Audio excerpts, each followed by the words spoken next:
this is how your breadboard looks. Okay, you can divide into three parts. First part, you can break this. Okay. Second part, you can pull out. Okay. Third part. So, first part, second part. Okay. So total three parts. 1, 2, 3. So what I will do? I will draw three parts. 1.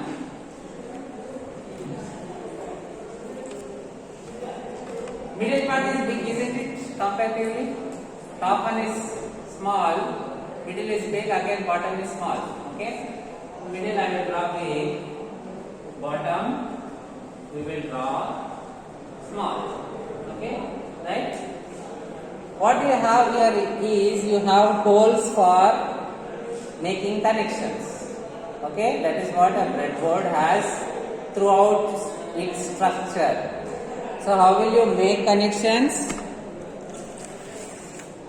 Take wire, insert it, okay, to the end of wire. Suppose if you want to connect a resistor, the other end of the resistor you will insert so that both the wire and the resistors are connected, right?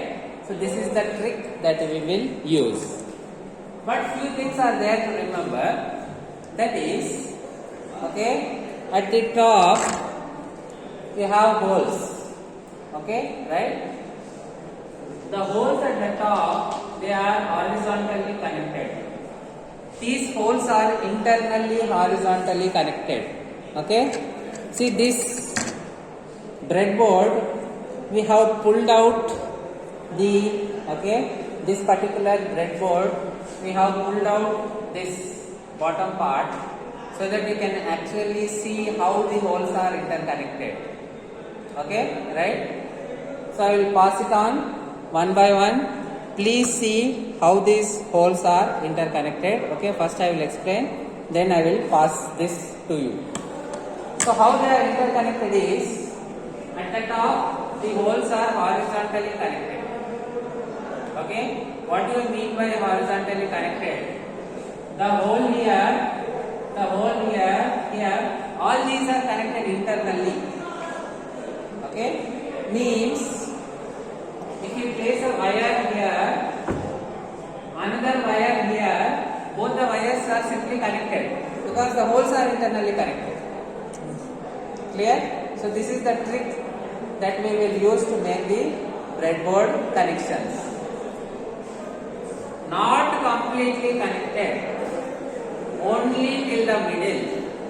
Okay? Then there is a break of connection. Okay? Then again one more line. Likewise here. Not at the top, how many lines, how many rails you have at the top? How many rails? How many rails at the top? 2. 1, 2, next 3, 4. Okay? 4 rails at the top. Clear? Same thing repeat at the bottom. Same thing is repeated at the bottom.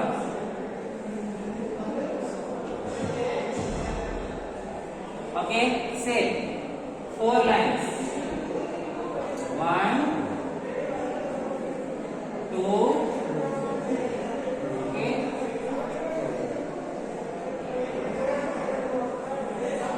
Exactly at the middle there is a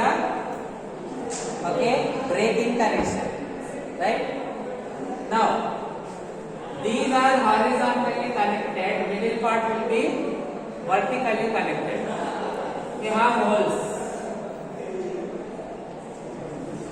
they are vertically connected. Okay, right? Throughout the breadboard. Okay, vertically connected, but not completely.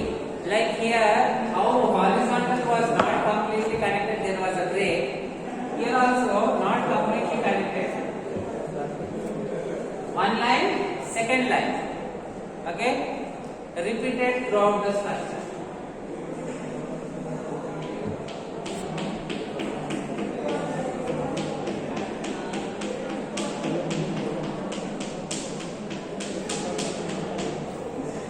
Okay, you will have 5 holes.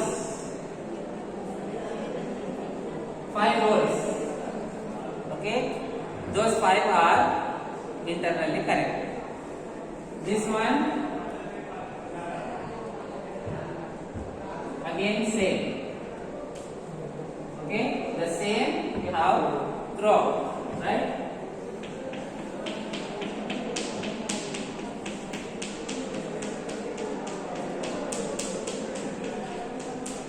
Internally connected. Now, how do you make connections? See, this is the logic. Logic I will tell you. You will use the logic however you want to connect. Ultimately, connection should be made. Okay? That is, for example, you want to connect resistor to diode. Okay? How will you make this connection? You will take resistor. You will take the resistor, one end, okay, one end, you keep in any of these 5 holes. Clear?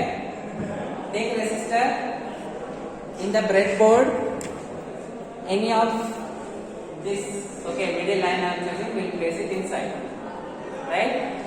Next, how many holes are remaining in this line? 4. In any of the remaining 4 holes, you connect the diode. Okay, I will place a diode. Okay, like this.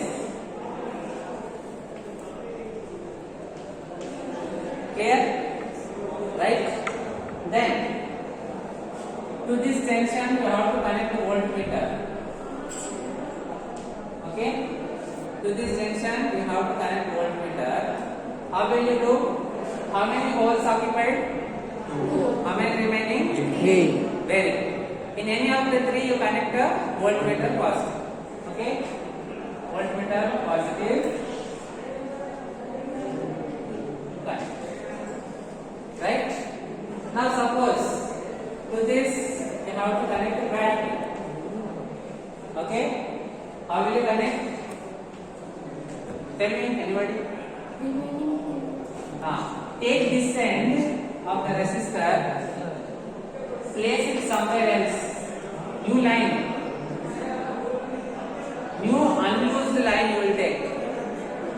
Place it there, and here what you will connect? Battery. Clear? Okay. Here you will connect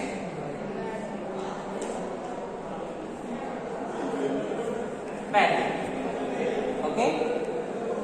RPS 0 to 30 volts you have, that is what you will connect here. Clear? Okay. Next, this is regarding breadboard connection. You have to think logically and you have to connect. Any doubts? No doubts? Okay, then I have one question for you. Which is positive? Okay. I will take a resistor. Which direction should I connect this in the breadboard? Should I connect it like this or should I connect like this? Which direction I have to connect? Yes? Resistor any direction you connect, no problem. Okay? Both direction it behaves the same. But when it comes to diode, you have to be particular. Clear? Okay? Because in forward direction it behaves in one manner.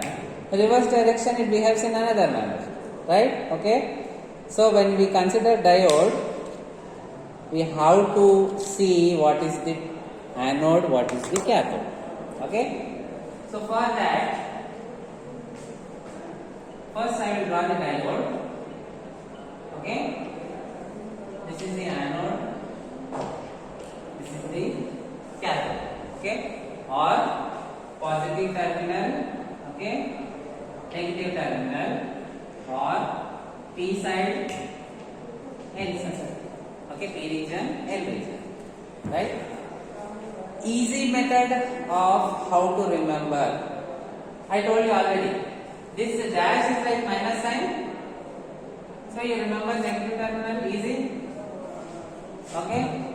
Likewise, if you see this diode, okay, you can see, we will give you the components. This is how it looks.